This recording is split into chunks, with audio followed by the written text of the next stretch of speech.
Hello dear. TGT art teacher में आपका स्वागत है। तो आज के सेशन में हम डिस्कस करेंगे हड़प्पा कालीन कला। यहाँ से क्वेश्चन 3-4 क्वेश्चन आपको आपके एग्जाम में देखने को मिलेगा। ये टॉपिक बहुत इंपॉर्टेंट है। टॉपिक पढ़े रहेंगे तो क्वेश्चन कहीं से भी पूछे हमारा क्वेश्चन गलत नहीं होगा। तो पहले टॉपिक पढ़ लेते हैं, इसके बाद क्वेश्चन सॉल्व करेंगे, तब बहुत मजा आएगा। क्योंकि टॉपिक पढ़े रहेंगे तो क्वेश्चन किस तरह से पूछा जाता है तब समझ में आएगा और सॉल्व करने में बहुत अच्छा भी लगेगा। तो चलिए, आज का टॉपिक है हड़प्पा कालीन कला। टॉपिक वाइज एक एक टॉपिक, छोटी छोटी वीडियो होगी, एक एक टॉपिक हम पढ़ेंगे जो एग्जाम की दृष्टि से बहुत ही ज्यादा महत्वपूर्ण है, और प्रैक्टिस भी सॉल्व करेंगे साथ साथ। तो चलिए पहले टॉपिक पढ़ लेते हैं। क्या है हड़प्पा कालीन कला? हड़प्पा कालीन कला क्या है? आद्य ऐतिहासिक काल के अंतर्गत आती है। हड़प्पा कालीन कला किसके अंतर्गत आती है? क्वेश्चन यहीं से एक बन जाता है, हड़प्पा कालीन कला किसके अंतर्गत आती है? तो आद्य ऐतिहासिक काल के अंतर्गत आती है। सिंधु घाटी सभ्यता के अंतर्गत हमें कला का सुविकसित स्वरूप देखने को मिला है। कहां से? सिंधु घाटी सभ्यता के अंतर्गत हमें कला का सुविकसित स्वरूप देखने को मिला है। इस सभ्यता से हमें क्या क्या मिला है? वास्तुकला, मूर्तिकला और चित्रकला, उत्कीर्ण कला, मृद भांड कला आदि के प्रमाण प्राप्त हुए हैं। सिंधु घाटी सभ्यता से हमें वास्तुकला भी, मूर्तिकला, चित्रकला, उत्कीर्ण कला, मृद भांड कला, ये सारे कला हमें देखने को मिला है। कब? सिंधु घाटी सभ्यता से ही ये सारी कला विकसित हुई है। और हड़प्पा कालीन कला क्या है? तो आद्य ऐतिहासिक काल के अंतर्गत आती है हड़प्पा कालीन कला, याद रखिएगा। आगे है, देखते हैं हड़प्पा। अब हड़प्पा के बारे में मोस्ट इंपॉर्टेंट कीवर्ड है, यहीं से क्वेश्चन बनता है। क्या है? हड़प्पा के टीले के विषय में सर्वप्रथम जानकारी 1826 ईस्वी में चार्ल्स मैसन ने दी। किसने दी? चार्ल्स मैसन ने, याद रखिएगा। 1826 में हड़प्पा के टीले के विषय में सर्वप्रथम जानकारी 1826 में चार्ल्स मैसन ने दी। अगला पॉइंट क्या है? हड़प्पा पाकिस्तान के किस प्रांत में है? तो हड़प्पा पाकिस्तान के पंजाब प्रांत में स्थित मांटगोमरी जो साहिवाल जिले में रावी नदी के किनारे है। पूछा जाता है हड़प्पा किस नदी के किनारे, हड़प्पा की सभ्यता किस नदी के किनारे विकसित हुई है? तो याद रखिएगा, रावी नदी के किनारे विकसित हुई है। और हड़प्पा जो है किस प्रांत का भाग है? तो याद रखिएगा, पाकिस्तान के पंजाब प्रांत का भाग है। क्या? हड़प्पा सभ्यता विकसित हुई थी। तो आगे क्या है? पुरातात्विक स्थल के रूप में हड़प्पा की खोज। पुरातात्विक स्थल के रूप में सर्वप्रथम जानकारी तो किसने दिया था? चार्ल्स मैसन ने 1826 में दिया था। लेकिन पुरातात्विक स्थल के रूप में हड़प्पा की खोज कब हुई थी? तो 1921 ईस्वी में। कौन किए थे? दयाराम साहनी ने किए थे। उस समय पुरातत्व विभाग के निदेशक जॉन मार्शल थे। कौन थे? पुरातत्व विभाग के निदेशक जॉन मार्शल थे। आगे पॉइंट क्या है? इस स्थल की खुदाई में माधो स्वरूप वत्स तथा मार्टिमर व्हीलर का भी योगदान रहा है। किसका किसका योगदान और रहा है इस स्थल की खुदाई में? तो याद रखिएगा, माधो स्वरूप वत्स और मार्टिमर व्हीलर, इन दोनों का भी योगदान रहा है हड़प्पा की सभ्यता की खुदाई में। आगे क्या है? हड़प्पा में नगर नियोजन पश्चिम पूर्व में किया गया है। नगर नियोजन पश्चिम पूर्व में किया गया है। यह नगर 2 टीलों पर बना हुआ है। पश्चिमी टीला अपेक्षाकृत ऊंचा है। पश्चिमी टीला जो है, यह नगर 2 टीलों में बना है। कितने टीलों में बना है? 2 टीलों में बना है। पश्चिमी टीला अपेक्षाकृत ऊंचा और चार दीवारों से सुरक्षित है। जो पश्चिमी टीला है वो ऊंचा है और चार दीवारी जो है वो अच्छे से बनी हुई है, उसके द्वारा वो सुरक्षित की गई है। जैसे घर, ये नहीं होता कि चारों तरफ से घर को घेरवा दिया जाए ना, वही होती है चार दीवारी। तो चार दीवारी से सुरक्षित किया गया है। किस तरफ का? पश्चिमी टीला जो है वो चार दीवारी से सुरक्षित है। आगे क्या है? जिसे दुर्ग टीला भी कहा जाता है। क्या कहा जाता है उसे? दुर्ग टीला, दुर्ग टीला भी कहा जाता है, जबकि पूर्वी टीला नीचा था। पूर्वी टीला जो था नीचा था, पश्चिमी टीला ऊंचा था और चार दीवारी से सुरक्षित था। उसे क्या कहा जाता है? दुर्ग टीला कहा जाता है पश्चिमी टीला को। और पूर्वी टीला नीचा था जहां सामान्य लोगों का निवास था। इसे, इस नगर को क्या कहते हैं? टीला कहा जाता है। इस नगर को सिर्फ टीला कहा जाता है और इसे पश्चिमी नगर को क्या कहा जाता है? दुर्ग टीला।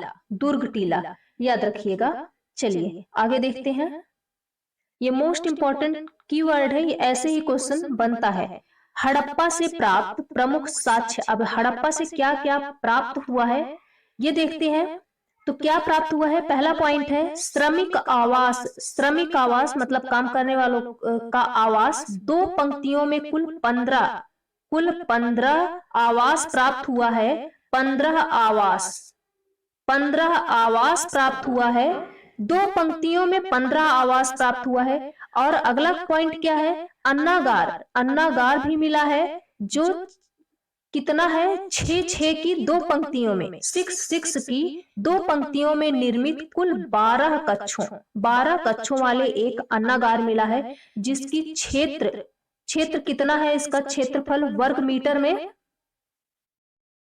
2745 वर्ग मीटर। कितने दूर में फैला है? क्षेत्रफल क्या है इसका? 2745 वर्ग मीटर से अधिक क्षेत्र में फैला है अन्नागार। 6 की 2 पंक्तियों में निर्मित है, कुल 12 कक्षे हैं। अगला क्या है? अनाज कूटने के वृत्ताकार चबूतरे। अनाज जो पहले क्या बोला जाता है? ओखली नुमा होता है, उसे गांव की भाषा में क्या कहते हैं? ऐसे जमीन में गड़ा हुआ रहता है, उसी में जो कूटा जाता था अनाज, वो वृत्ताकार चबूतरों के रूप में कितने मिले हैं? कुल 18 मिले हैं। कुल 18 मिले हैं अनाज कूटने के वृत्ताकार चबूतरे। आगे पॉइंट क्या है? कब्रिस्तान। कब्रिस्तान ये जो है R37 मतलब ये दर्शाया गया है, कब्रिस्तान भी मिला है। हड़प्पा के सामान्य आवास के दक्षिण में, सामान्य आवास के दक्षिण में स्थित है, जहां सामान्य लोग रहते हैं वहां उस आवास के दक्षिण में स्थित है। यहाँ के कब्र से तांबे का, कब्र से मिला है, कब्र से तांबे का दर्पण, शीशा मिला है, आईना। क्या है? यहाँ के कब्र से तांबे का दर्पण, सोने के हार, काजल, सिंगारदानी आदि वस्तुएं प्राप्त हुई हैं। क्या है भाई साहब? कब्र से ये सारी वस्तुएं मिली हैं। क्या क्या मिला है? तांबे का दर्पण, सोने का हार, ये क्वेश्चन बना है। तांबे का दर्पण, सोने का हार, कागज, सिंगारदानी आदि वस्तुएं प्राप्त हुई हैं। कहां से? हड़प्पा से। हड़प्पा के कब्र से ये सब मिला है। चलिए अगला क्या है? कब्रिस्तान RS। यह नवीन कब्रिस्तान है। जो RH है ये नवीन कब्रिस्तान है। यहाँ दफनाए गए लोग कब्रिस्तान R37 से मिले मनुष्यों से भिन्न प्रकृति के प्रतीत होते हैं। आगे क्या है? लाल बलुए पत्थर का 9 सेंटीमीटर। ये भी क्वेश्चन पूछा गया है, अभी जो यही एग्जाम हुआ था टीजीटी आर्ट का, जो अभी यही एग्जाम हुआ था आर्ट में, ये क्वेश्चन आर्ट का तो ये चल ही रहा है, मतलब ये क्वेश्चन बना हुआ है। क्या? लाल बलुए पत्थर का 9 सेंटीमीटर क्वेश्चन दिया गया था कि जो मानव का धड़ मिला था वो कितने सेंटीमीटर का था? 10, 8, 9 ऐसे करके क्वेश्चन आया था। तो क्या है? 9 सेंटीमीटर ऊंचा मानव धड़ राष्ट्रीय संग्रहालय नई दिल्ली में संग्रहित है। कहाँ संग्रहित है? राष्ट्रीय संग्रहालय नई दिल्ली में। आगे क्या है? श्याम बलुए पत्थर। श्याम बलुए पत्थर या काले पत्थर से बना 10 सेंटीमीटर ऊंचा मानव धड़ प्राप्त हुआ है। लाल बलुए पत्थर का बना 9 सेंटीमीटर ऊंचा मानव धड़ प्राप्त हुआ है, जो राष्ट्रीय संग्रहालय नई दिल्ली में संरक्षित है। और श्याम बलुए पत्थर, लाल बलुए पत्थर, श्याम बलुए पत्थर, याद रखिएगा। जो श्याम बलुए पत्थर या काले पत्थर से बना मानव का धड़ मिला है वो कितना सेंटीमीटर का है? 10 सेंटीमीटर का है। 10 सेंटीमीटर ऊंचा मानव धड़ प्राप्त हुआ है, जो नृत्य की मुद्रा में, मतलब नृत्य करती हुई नटराज, जिसे नटराज भी कहा जाता है, नृत्य करती हुई मुद्रा में मिला है। आगे क्या है? हड़प्पा से मां के साथ, हड़प्पा से मां के साथ जुड़वा बालकों की मिट्टी की मूर्तियां भी मिली हैं। जुड़वा बालक के मिट्टी की मूर्ति मिली है। यह मूर्ति राष्ट्रीय संग्रहालय नई दिल्ली में स्थित है। कहाँ रखा गया है? राष्ट्रीय संग्रहालय नई दिल्ली में। स्त्री के गर्भ से निकलता पौधा, ये भी क्वेश्चन बना है। स्त्री के गर्भ से निकलता पौधा मतलब उर्वरता की देवी का चित्र, उर्वरता की देवी का चित्र हड़प्पा से प्राप्त हुआ है। आगे क्या है, एक मुहर जिस पर सिर के बल उल्टी खड़ी नग्न नारी, एक मुहर मिला है, ठप्पा जिसे कहते हैं, एक मुहर जिस पर सिर के बल उल्टी खड़ी नग्न नारी, उल्टी खड़ी नग्न नारी की आकृति चित्रित है, जिसके गर्भ से वनस्पति का प्रस्फुटित होते हैं, वनस्पति प्रस्फुटित होते हैं जिसके गर्भ से। मुहर पर यह चित्रांकित है। आगे क्या है, अंकित हुए दिखाया गया है। आगे है, मुहर के दूसरे तरफ मनुष्यों के भीड़ का एक अंकन है और एक आदमी हंसिया जैसा अस्त्र लिए खड़ा है, एक आदमी हंसिया जैसा अस्त्र लिए खड़ा है। आगे क्या है, अगला पॉइंट, एक अन्य मुहर पर नग्न नारी का अंकन है, एक अन्य मुहर भी और है, उसपे नग्न नारी का, उसपे भी नग्न नारी का अंकन है, जो पीपल की दो शाखाओं के बीच में खड़ी है, पीपल की दो शाखाओं के बीच में खड़ी है। अगला क्या है, बर्तन यानी मृद भांड पर बने मछुआरे का चित्र मिला है। आगे है, तांबे का बना इक्का, तांबे का बना स्केल, तांबे की पुरुष आकृति। और क्या क्या है, तांबे का बना इक्का, तांबे का बना स्केल, तांबे की पुरुष की आकृति। आगे है, कांचली मिट्टी की गिलहरी, कांचली मिट्टी, कांचली मिट्टी की गिलहरी, मछली, कछुआ, घड़ियाल आदि जलचरों की मूर्तियां मिली हैं।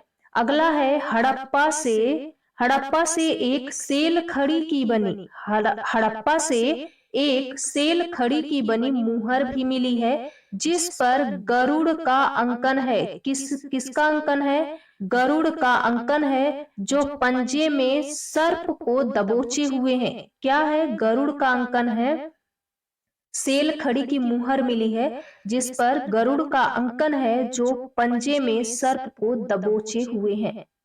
तो इतने सारे साक्ष्य जो कहां से मिले हैं, हड़प्पा की सभ्यता से मिले हैं। ये सारे पॉइंट याद रखिएगा, क्वेश्चन यहीं से बनेगा। यदि ये शॉर्ट नोट्स की तरह है, याद रखिएगा, एक एक पॉइंट पूरा निथाल कर लेकर आए हैं। ये जो है ना, यहीं से क्वेश्चन बनेगा, एक एक पॉइंट यही है कि हड़प्पा से क्या क्या मिला है और किस तरह से हड़प्पा की सभ्यता विकसित हुई थी, उसकी सभ्यता में क्या कुछ था, हड़प्पा की सभ्यता में कहाँ विकसित हुई थी, किस नदी के किनारे विकसित हुई थी और क्या क्या मिला है। यही इतना एग्जाम में पूछता है। तो आई होप ये सारे कीवर्ड आप नोट करके जरूर रखेंगे, क्योंकि एग्जाम टाइम पर रिवीजन के लिए बहुत हेल्प करेगा आपको। तो चलिए आज यही इन करते हैं। आज का सेशन पसंद आया हो तो प्लीज लाइक शेयर सब्सक्राइब कर दीजिएगा। बने रहिएगा आप अपने चैनल टीजीटी आर्ट टीचर में, क्योंकि यहाँ आपको वो सारी चीजें प्रोवाइड कराई जाएंगी जो एग्जाम में सीधे क्वेश्चन फंसेगा यहीं से। तो ऐसे सीखते सिखाते हुए चलते हैं। अभी टॉपिक पढ़ रहे हैं, टॉपिक के बाद हम क्या करेंगे, क्वेश्चन भी सॉल्व करेंगे, तब समझ में आएगा कि अब यही टॉपिक पढ़ लिए हैं ना, एक से दो बार आप रिवीजन कर लीजिए, यही 10-15 मिनट में फास्ट करके एक से दो बार आप पढ़ लिए तो वो दिमाग में छप जाएगा। और इसके बाद यदि जब प्रैक्टिस करेंगे तो बहुत मजा आएगा कि मेरा कितना क्वेश्चन सही हो रहा है। ये होता है पहले टॉपिक, इसके बाद प्रैक्टिस करेंगे, क्वेश्चन सॉल्व करेंगे, तो हमारे लिए आसानी होगा और हमारे एग्जाम में बहुत हेल्प भी करेगा, क्योंकि साथ साथ दोनों किए रहेंगे। तो चलिए आज यही करते हैं, मिलते हैं अगले सेशन में। आज का वीडियो पसंद आया हो तो प्लीज लाइक शेयर सब्सक्राइब कर दीजिएगा। Thanks for watching. Thank you so much.